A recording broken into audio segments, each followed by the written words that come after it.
it's a decent camera app. But if you want to take full advantage of the camera, I suggest that you load up a different camera app.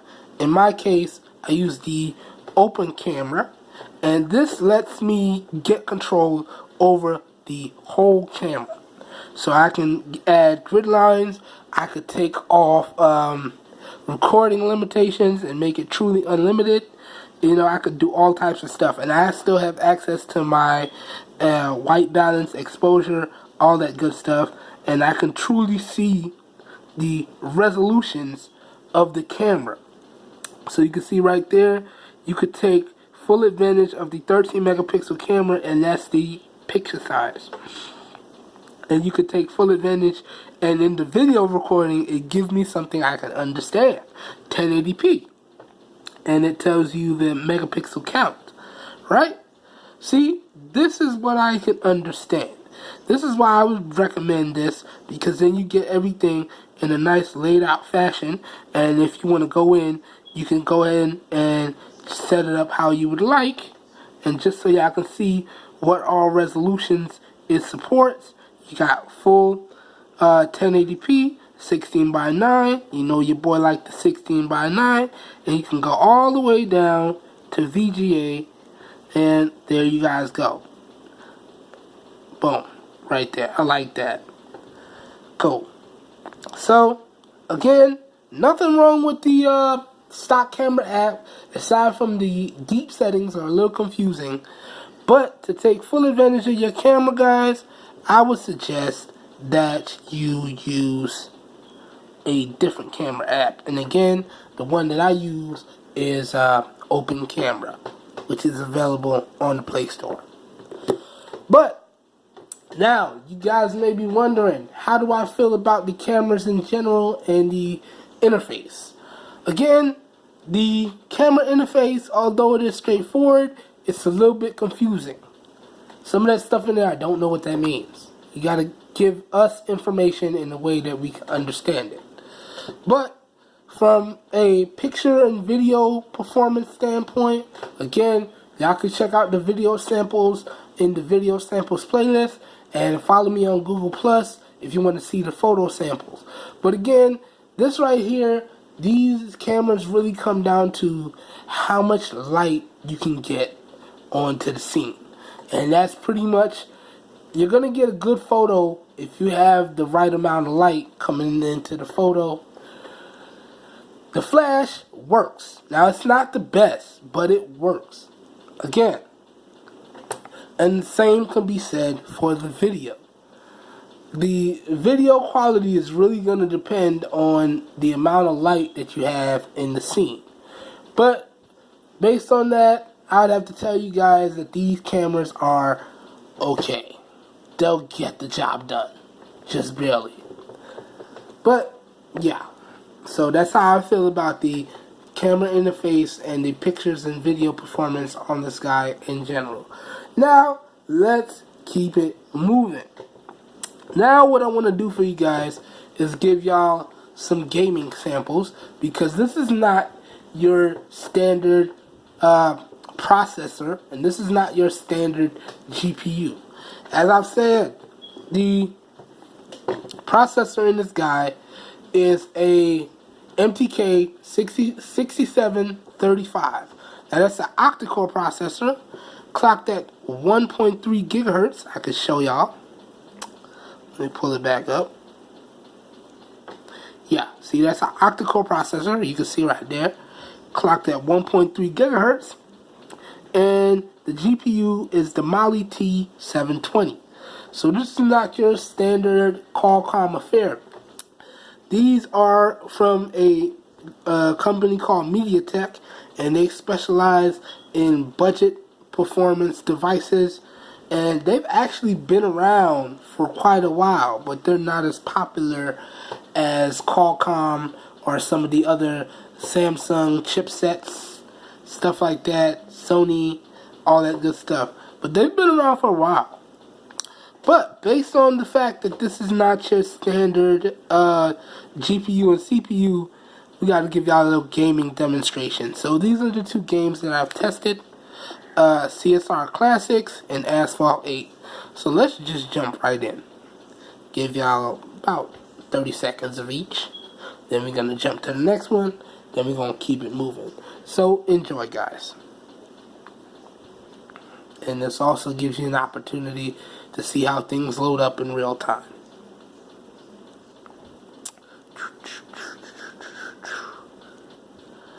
And you know, it's pretty okay. Takes a little bit of time, but gets the job done. And also, I also want to take the time to point out that similar to the little Wi-Fi hiccup, when you're playing this, you can get a little GPU hiccup as well. That's why I'm not really sure what has the problem with us, the CPU, the GPU. I'm not sure, but it is noticeable in this guy here, and you can see it right there when I click through. But still, it's still playable, and you can see that it plays just fine, loads up fairly quickly.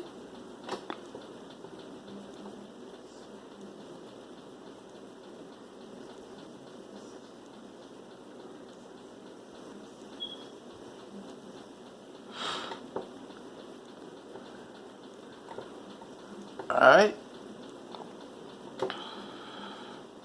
So again, it works.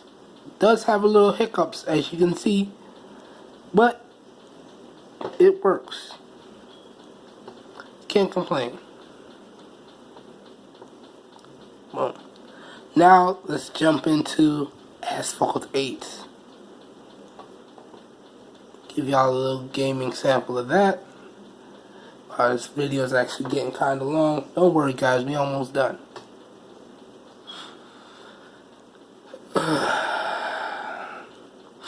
This one, I did notice that because it's a little bit more GPU intensive, there are a little bit more hiccups in terms of loading menus and things, like you can see right there. It's working. It's just taking a little bit of time. And this one is really ad heavy as well, so that doesn't do the GPU any favors.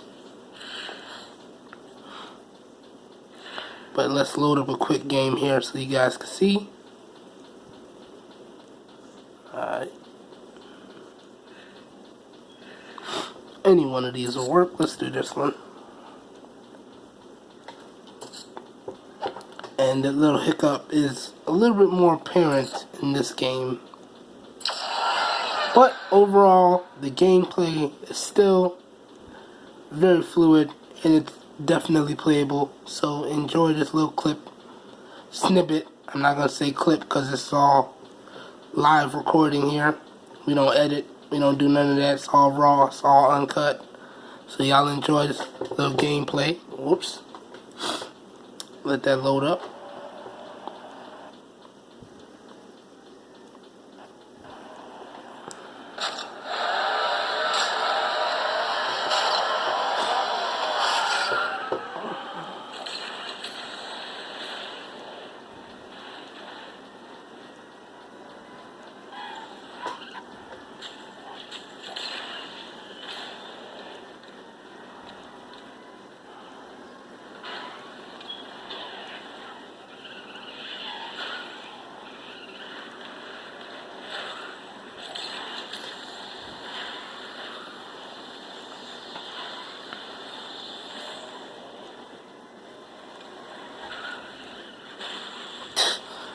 And they killed me. But as you can see, it's still playable. So that was the little gaming demo for you guys, and those are pretty much what I use to test the GPU performance. And I've really become addicted to these games, you guys. But there we go. So it does have its hiccups, but it's still very playable, as I've said. Now, moving on. Let's talk about the benchmarks in this guy. Now, in terms of benchmarks, guys, this guy is nothing to write home about. But again, y'all already know I only include the benchmarks because I like to see the raw numbers here, guys. But really all we care about is the overall user performance, and all you really need is a good combination of hardware and software, which equates to an overall smooth and fluid user experience. And for the most part, this phone does that. Navigating through the OS, doing things on a daily basis, no issues.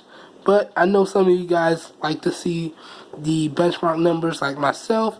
That's why I include these. So for 3D Mark Ice Storm Unlimited, it got a 6,782. For the Volemo Metal Test, it scored way at the bottom, guys, and got a 1,041. For the Volemo Multi-Core Test, again, it's at the bottom, and it scored a 1493. For the Geekbench 4, it got a 617 on the single core and a 2482 on the multi-core, which is not the best, but it's not bad. In Quadrant Standard, it scored a 21,880, and in Antutu, it scored a 33,840. Now, I usually have another benchmark, which is the Disco benchmark, but for some strange reason, every time I ran that benchmark, this guy kept crashing. So it is what it is. Maybe that benchmark is not optimized for the chipset that's in here, so you just gotta keep it moving, guys. Now next, those are the benchmarks. Next, what I want to talk about with you guys is the charging times and the overall battery life, guys. And now this is where this phone shines, okay? Shines like a champ. Now in terms of battery, this guy has a 3,000 milliamp hour battery in it and a 720p display. And I can tell you guys, this guy will more than get you through the day. And you can see this is one of my heavier days, and I easily got through the day. And you can see the screen was on 40% of the time, and I got 6 hours and 5 minutes of screen on time. And again, even heavier that day, easily got through the day, well into the next day, and got 5 hours and 26 minutes of screen on time. And really, guys, this trend just continues.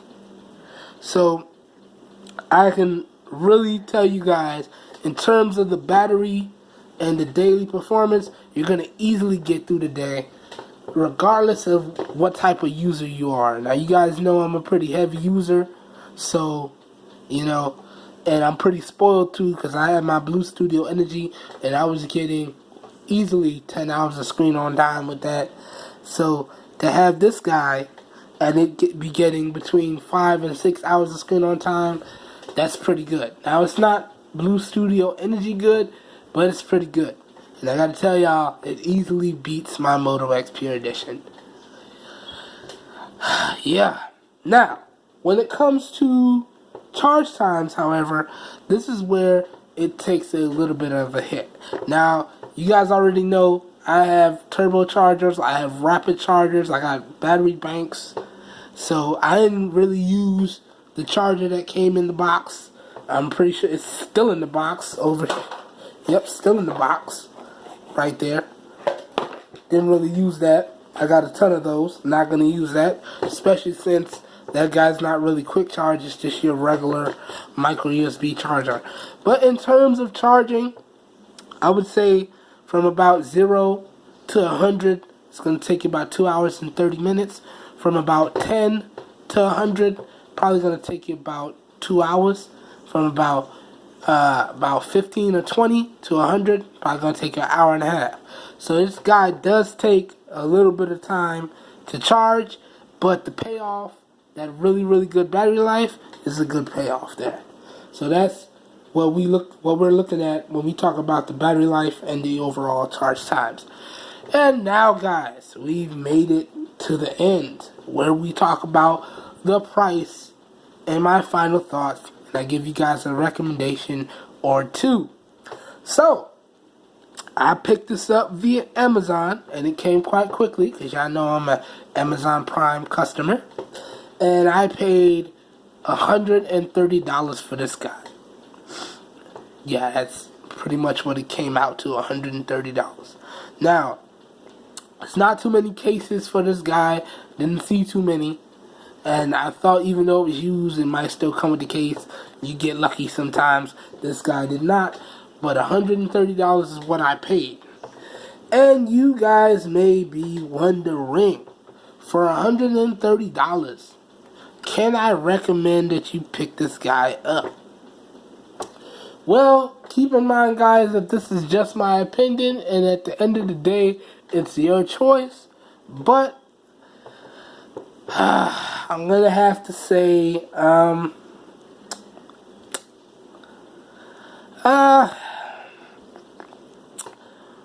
for $130, nah, you could probably do a little bit better than this. I'm gonna have to say no.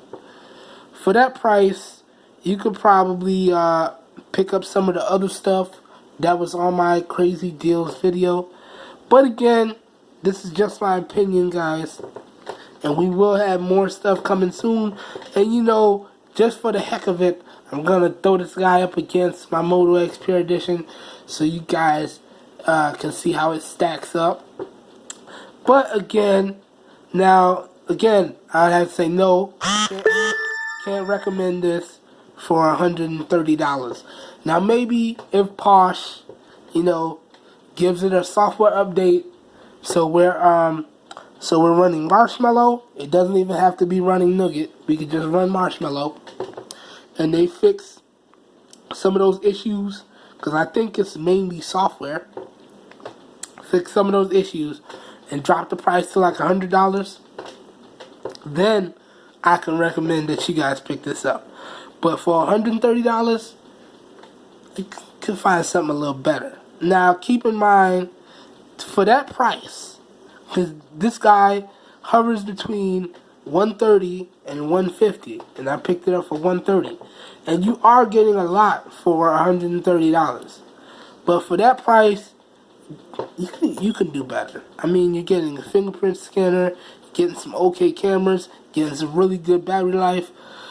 But with the exception of the fingerprint scanner, you could do better at the $130 and to $150 price range. And I got some more devices coming in, and I will put that to the test for you guys. But again, that has been my full review of the Posh Mobile Optima LTE. Now, I know that I did not give this one a recommendation, but don't forget, guys, if you still want to pick it up, all links to where to purchase this guy will be down in the video description. Now, guys, if y'all enjoyed the video, please help your boy out and give it a thumbs up. That really does help me out. If you want to see more raw, uncut content like this, please hit the subscribe button and click the bell so you get notified when I post new videos. Alright, guys, and as always, if you know anyone out there looking for some high quality performance devices and products at some really great prices, please share with them my channel, because I'm doing this for everyone, because we all deserve the best. Alright, I hope everyone has a great evening, and I will catch you guys in my next video. Got tons of stuff still to come. Alright, peace everybody.